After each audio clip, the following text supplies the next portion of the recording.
hecho, la política de austeridad que tiene el gobierno federal es para pagar tan solo los servicios de la deuda pública de México, tanto interna como externa.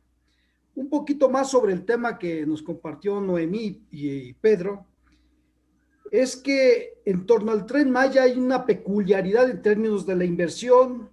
Se está garantizando la liberación de la inversión extranjera directa, se están redefiniendo territorios y se está redefiniendo la recomposición social de la región.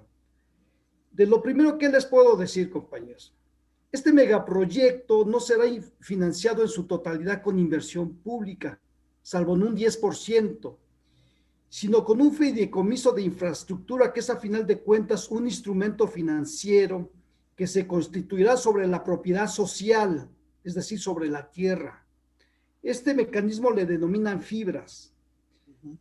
Recordemos que con la recesión económica esta figura va a complicarse en la región y corren el riesgo de colapsar, y también estos mecanismos de financiamiento tienen la virtud, entre comillas, de que están exentos de impuestos en un momento en que México le urge la recaudación fiscal. Realmente coincido con lo que han manejado este proyecto, se impone con visión colonial, se habla que traerá desarrollo, empleo y bienestar, pero lo que traerá consigo es la financiarización del patrimonio de 170 ejidos distribuidos en los estados de Campeche, Yucatán, Quintana Roo, Chiapas, los cuales se verán ahogados con el fenómeno de la urbanización y la bursatilización de la tierra que traerán los 18 polos de desarrollo que contempla dicho proyecto. Lo otro es de que el Tren Maya encubre lo nocivo de la liberación de la inversión extranjera en México, lo cual expresa y oculta y solapa a la misma vez los mecanismos de corrupción. Los primeros tramos ferroviarios del Tren Maya la van a desplegar dos empresas. Uno es la portuguesa Mota Engine México, SAPI, de capital variable, y una multinacional china, denominada China Communication Construction Company, LTD.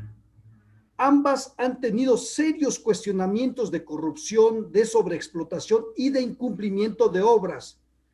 Curiosamente, una de ellas fue muy cercano a Enrique Peña Nieto.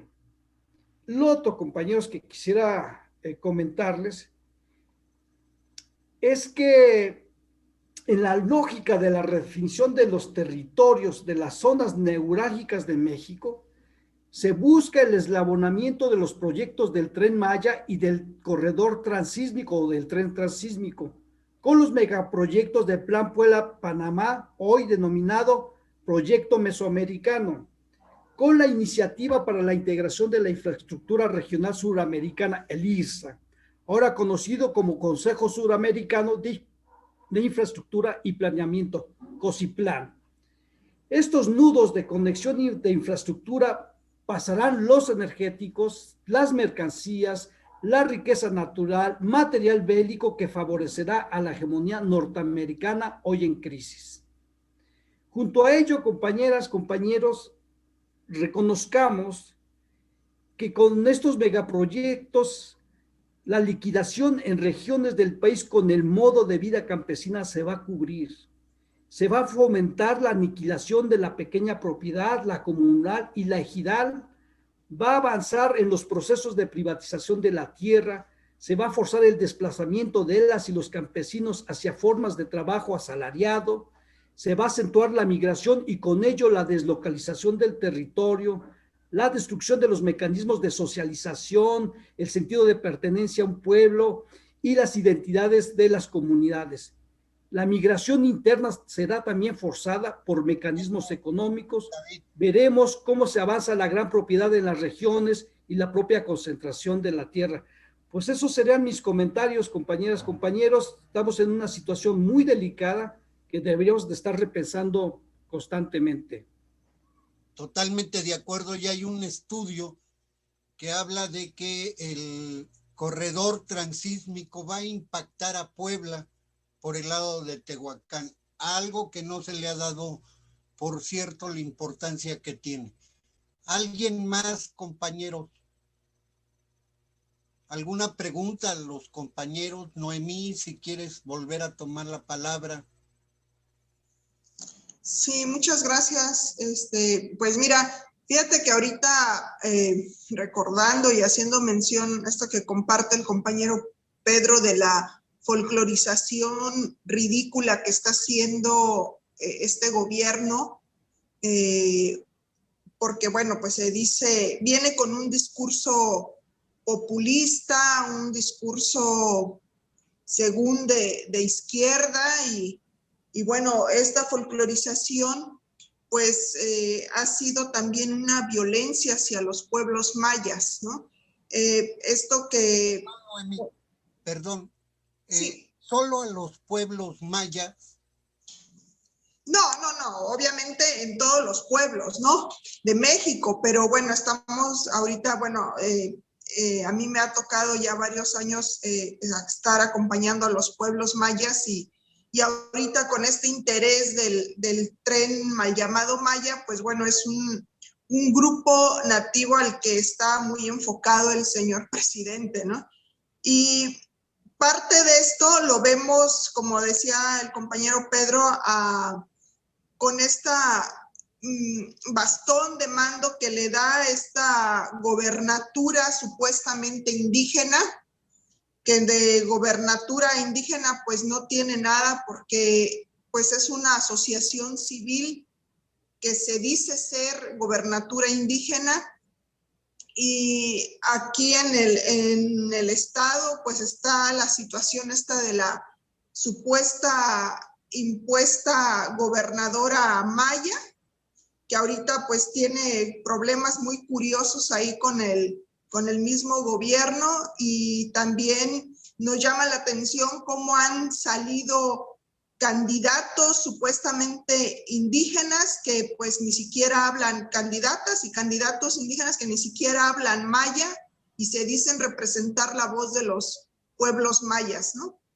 Entonces, esta folclorización es ridícula, pero es bastante peligrosa también y es una violencia cultural hacia los pueblos, ¿no? El hecho de que una persona, una mujer, hombre, use un hipil no significa que no se hace maya por eso, ¿no? Entonces, ha ridiculizado este gobierno a la comunidad maya, se ha burlado de su identidad porque esto de esta supuesta gobernatura indígena que ha impuesto a los pueblos de México, pues es un atropello porque así no se eligen las autoridades indígenas en los pueblos y no tienen esa legitimidad ni representan la voz de las comunidades indígenas. Entonces, pues está utilizando la imagen, la identidad de los pueblos para legitimar los proyectos, para legitimar sus discursos. Y así como dice Pedro que se lee la cartilla esa que dicen que es muy moral, también hemos tenido testimonios de algunos compañeros que en estas reuniones de Sembrando Vida, hasta la Biblia les leen. Entonces sí es un proceso también de evangelización, lo cual también vulnera el Estado laico.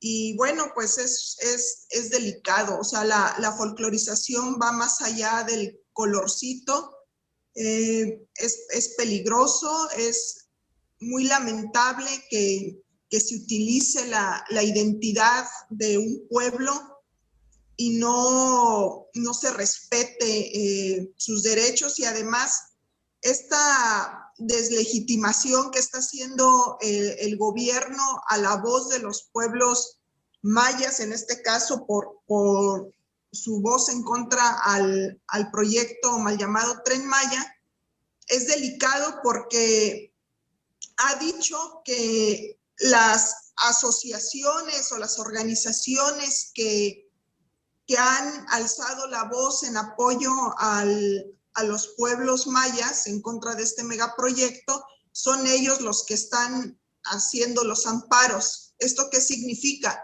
que está invisibilizando la voz en contra del proyecto, está invisibilizando la voz del pueblo maya que está asumiendo su derecho legítimo a ampararse de estos proyectos, como si los pueblos mayas no tuvieran ese derecho y no pudieran ampararse. Somos los pueblos, somos los ciudadanos que nos estamos amparando con este megaproyecto.